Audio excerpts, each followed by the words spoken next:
فرماتے ہیں فما حال المسلم الموحد من امته علیہ السلام الذي يسر بمولده صلی اللہ علیہ وسلم. کہیے سبحان اللہ کہ کیا حال ہوگا اس موحد مسلمان کا جو رب کو ایک وحدہ لا شریک مانتا ہے.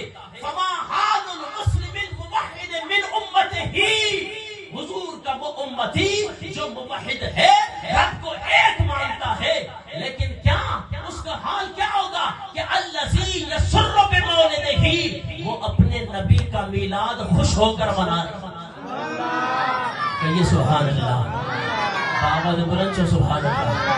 اساجی عوام چاہتی ہے تقریر میں سرڑی بھی ہو جائے، سرڑی بعد میں ہوگی، پہلے سمجھیے گا کہ حدیث پاک کو، کہ حدیث پاک کیا کہہ رہی. کہیے سبحان اللہ. تو امام شمس الدین اجلی رحمۃ اللہ تعالی علیہ فرماتے ہیں الذی یسر بمولدہ، جو اپنے نبی کا میلاد خوش ہو کر منائے. پوتھیوں کا تیور نہیں بدلنا چاہیے. یہ امام شمس الدین اجلی رحمۃ اللہ تعالی علیہ فرما رہے ہیں جن کا سن وفات 660 ہجری ہے.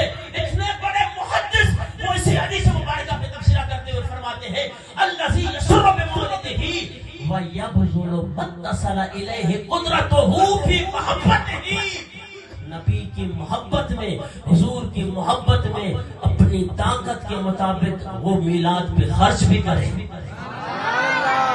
کہیے سبحان اللہ.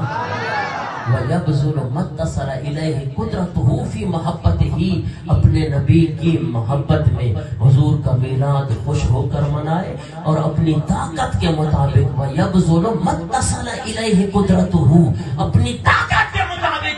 آج کروڑ پتی لوگ پڑے ہوئے ہیں، اللہ نے انہیں بہت سارا پیسہ دیا ہے، بڑے اموال دیے ہیں انہیں، لیکن انہیں توفیق نہیں ہے. یہ ہر ایک کے اپنے اپنے نصیب کی بات ہے. آج اگر میر پنر خان جناب والا کھوکھر صاحب نے یہاں پہ اپنے ڈیرے میں بلا کر اپنے نبی کے میلاد پہ خوش ہو کر عوام کو بلا کے نبی کا میلاد منایا تو یہ ان کی اپنی خوش نصیبی ہے.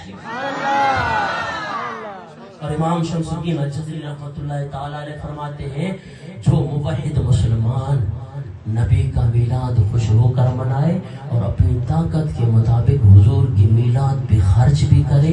پھر آگے امام شمس الدین الجزری کیا فرماتے ہیں لعمری، مجھے اپنی ساری زندگی کی قسم ہے، یہ میری اور آپ کے عمر کی بات نہیں ہو رہی. امام شمس الدین الجزری رحمۃ اللہ تعالی علیہ جن کی ساری زندگی حضور صلی اللہ علیہ وسلم کی محبت میں گزری ہے، جن کی ساری زندگی حضور صلی اللہ علیہ وسلم کی دین کی اشاعت میں گزری ہے، وہ فرماتے ہیں لعمری، مجھے اپنی ساری زندگی کی قسم ہے انما یکون جزاؤہ من اللہ الکریم ان یدخلہ فی جنات النعیم. جو موحد مسلمان نبی کا میلاد خوش ہو کر منائے اور اپنی طاقت کے مطابق اس میلاد پہ خرچ کرے، مجھے میری ساری زندگی کی قسم ہے اس کا انعام یہ ہونا چاہیے، اس کا بدلہ یہ ہونا چاہیے کہ انما یکون جزاؤہ من اللہ الکریم، اللہ کی طرف سے اس کا بدلہ یہ ہونا چاہیے کہ ان یدخلہ فی جنات النعیم، خالق کائنات اسے نعمتوں والی جنتوں میں داخل فرمائے. آج اگر علی گوہر بھائی نے اور جناب والا میر پنر خان صاحب نے حضور کا میلاد منایا تو عزیزان محترم یہ اپنے اپنے نصیب کی بات ہے. کہیے سبحان اللہ. اور اسی طرح یہ صرف 14ویں صدی میں آج بیٹھ کے شاید آپ کہیں کہ جناب وہ ٹبے میں جو آواز آئی مولوی صاحب آئے جناب پتہ نہیں کہاں کہاں سے بات کی، نہیں، جو بات ہوگی انشاءاللہ قرآن اور حدیث سے ہوگی. کہیے سبحان اللہ. اور پھر اسی حدیث مبارکہ یہ امام شمس الدین الجزری رحمۃ اللہ تعالی علیہ اب جنہوں نے بخاری کو سمجھا ہے، جنہوں نے بخاری سمجھ کے اس کے اوپر عربی میں حاشیے چڑھائے، کون؟ شارح بخاری امام قسطلانی رحمۃ اللہ تعالی علیہ، جنہوں نے لکھی ہے ارشاد الساری شرح بخاری.